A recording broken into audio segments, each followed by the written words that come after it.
Jadi begini sejarahnya. Yang namanya tembakau itu ada sejarahnya. Jadi itu dikembangkan oleh sebuah bangsa. Sebuah bangsa yang memang bangsa itu adalah bangsa yang ingin menguasai dunia. Bab tidak perlu sebutkan bangsa itu bangsa apa, tapi yang jelas awal nama tembakau itu adalah umbaka. Fungsi dari daun umbaka itu adalah daun yang direkayasa genetik, adalah untuk merusak kinerja otak. Di dalam rokok itu sendiri banyak sekali yang namanya racun. Segala macam racun itu ada di situ.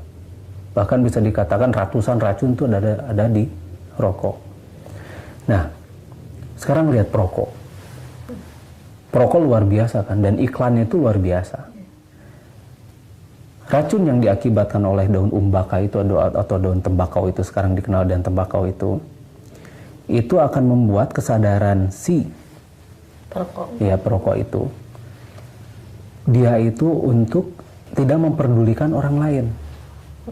Lihat saja, di bungkusnya tertera kan, merokok menyebabkan kanker, serangan jantung, impotensi, gangguan kehamilan, dan gangguan janin. Nah, mereka tahu itu, mereka membaca itu. Bahkan di beberapa negara ditulis smoking kills, merokok itu membunuh. Tapi mereka tidak tahu kan, dan tidak peduli, tidak mau tahu, bukan tidak tahu, tapi tidak mau peduli bahwa itu tuh merusak. Pada kesehatan dirinya saja mereka tidak peduli, apalagi pada orang lain, begitu kan. Makanya mereka dengan bebas saja merokok di depan kita. Mereka tidak sadar bahwa asap yang diserap oleh mereka yang perokok pasif itu diserap oleh hidung dan langsung ke paru-paru mereka. Sehingga perokok pasif memiliki resiko lebih tinggi daripada perokok yang aktif. Nah, hak-hak kita itu selalu mereka langgar. Misalnya Bapak tidak merokok, dari dulu juga Bapak tidak merokok. Tetapi hak kita tuh selalu dilanggar, padahal di tiap daerah tuh sudah ada perda untuk larangan merokok ini kan. Dan bahkan Allah itu mengharamkan sesuatu yang buruk dan menghalalkan sesuatu yang baik kan, begitu. Nah, tapi kita tidak peduli. Allah sendiri sudah mengharamkan sesuatu yang buruk untuk kita itu. Makanya kenapa perokok itu, mereka itu memang daya otaknya akhirnya terbatas oleh si nikotin ini dan racun-racun. Iya, lihat saja, mereka nggak peduli kan. Mereka tidak peduli kesehatan orang lain dan mereka tidak peduli kesehatan dirinya sendiri. Yang penting enak. Merokok di depan anak-anak, dia tidak peduli bahwa asapnya itu mengganggu anaknya, merusak anaknya. Mereka tidak peduli. Yang penting dirinya enak. Lama-lama perbuatan mereka pun akan menjadi perbuatan-perbuatan yang benar-benar egois. Iya, betul. Bawa motor sembarangan gitu kan. Bawa mobil seenaknya gitu kan.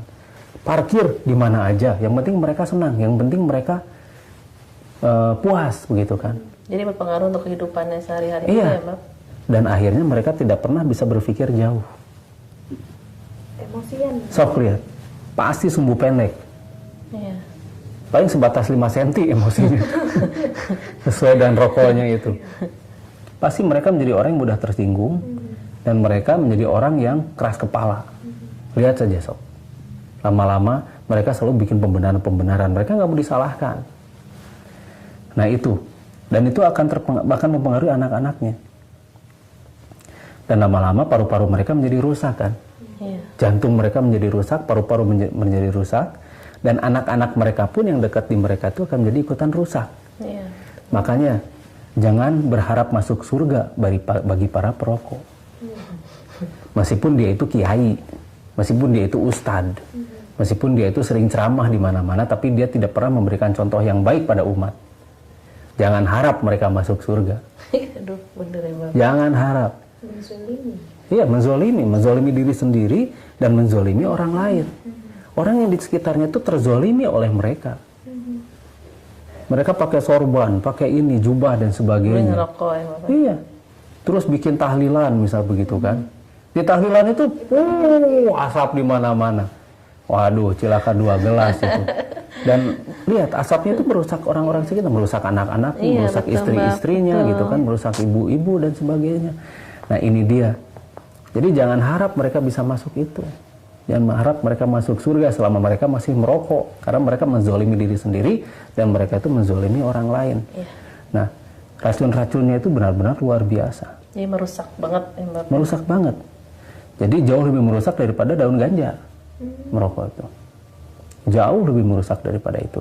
Nah, mudah-mudahan bapak-bapak yang merokok atau ibu-ibu yang merokok juga itu segera menyadari hal ini. Karena sekali lagi, janganlah menzolimi diri sendiri, apalagi menzolimi orang lain. Iya. Karena sudah jelas, zolim itu adalah perbuatan setan.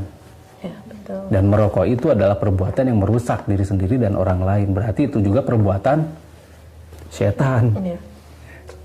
Nah, hati-hati dan kita harus waspada. Mudah-mudahan ini ada manfaatnya. Mudah-mudahan ini juga bisa didengar oleh mereka para perokok. Dan mudah-mudahan mereka juga bisa segera insaf dari kemerokokannya itu.